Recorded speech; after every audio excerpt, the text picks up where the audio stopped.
Hi, I am Arthur and I'm looking for a healthier diet on budget. As a 17-year-old going into adulthood, cooking is a new skill I have to learn. But useful online content is hard to find. I can't rely on ready meals and magnums to keep me going. Thankfully, I know 3 top-tier chefs to help me make an affordable, tasty and healthy 3-course meal.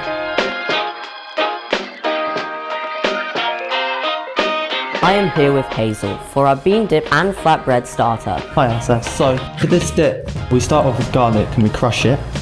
This is to bring out the flavour of it, and we add it to our cup here. Usually I just have like crisps and hummus. Why is this a good alternative? This is a good alternative because it's simple to make, it's quite cheap, and it's much healthier than crisps because crisps have oils in, they don't have much nutrients in, whereas this has a lot. Then after we add our butter beans.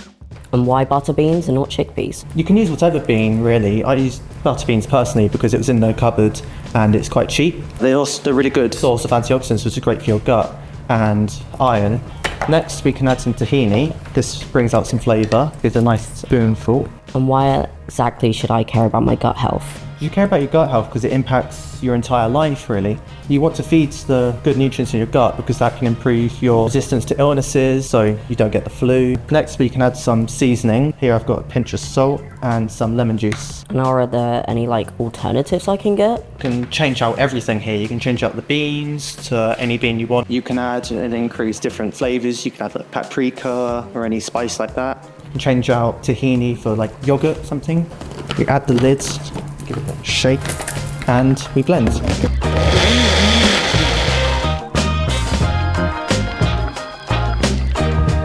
Thank you so much. And now onto the main. Alright, so now we're to make a salmon and pea pasta. It seems simple, but trust me, it is packed with goodness. And what's so special about this? Like usually I'd go for a pasta bake at Aldi, like a lasagna. This meal is actually loaded with omega-3, which is good for brain health. We start in with the pasta, water already boiled, pasta inside the boiled water. And why exactly should we care about omega-3? Omega-3, which sounds super high-tech, is actually just a fatty acid which is super good for your brain, your heart, and even your skin. Think of it like fuel for your brain. Just like how your phone needs a charger to work, your brain needs omega-3 to function at full speed. Start with the shallots. Add it into your pan. Stir until it starts to soften. So what about the people who don't eat fish, or maybe vegan or vegetarian? Do you have any alternatives for them? Great question. You can use plant-based sources like flax seeds, chia seeds, or even walnuts.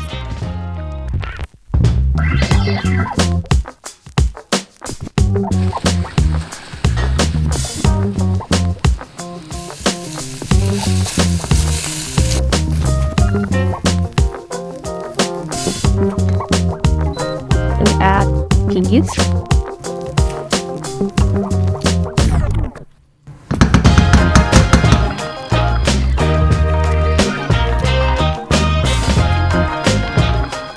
We'll just let it sit for about 3 to 4 minutes.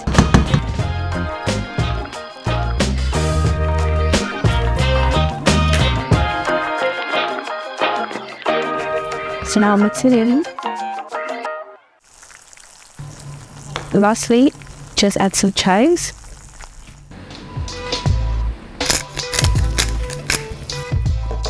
And there you go. Salmon and pea pasta. Hello, my name is Morenike and I'm here to make you some healthy berry popsicles. So if you fancy some sweet treat with your meal, this is something you should definitely try out. And what's so good about these desserts? Because I mean, they're no Magnum, are they? Yeah, I mean, I'll definitely fancy some Magnum as well, but there's something that you can find in berries that you definitely can't find in Magnums. Berries have a lot of antioxidants. In simpler terms, antioxidants are just like your body's personal bodyguard. So they help you kind of fight against things called free radicals. So free radicals are kind of harmful to your cells and they kind of speed up aging. So that's something that the berries or making these popsicles kind of help you deal with. So this is a cup of yogurt. So you're just gonna toss that into the blender. I will just also be adding a cup of berries. So inside here we have a mix of berries. So we have some raspberries, blueberries, and strawberries. So I'm just gonna toss that as well into the blender. And is it really worth swapping out chocolate for berries? Yeah, so as I said, they have a very high level of antioxidants, and that's not really present in chocolate except from the dark chocolate, and they kind of reduce inflammation as well, which is really good for your body. So after doing this, I'm just gonna add some honey. So honey is some form of sweetener to make the popsicle sweeter. So I'm just gonna add quarter cup of honey, which is like 4 tablespoons, into the blender. And that's it? Yeah, like literally less than 5 minutes. So what I'm just gonna do is add my popsicle molds. So another good thing about this recipe is that you don't necessarily have to make into a popsicle. So they're really versatile. So you can either have it as a smoothie, or you can even make it as a sorbet. So you just have to put it in the freezer.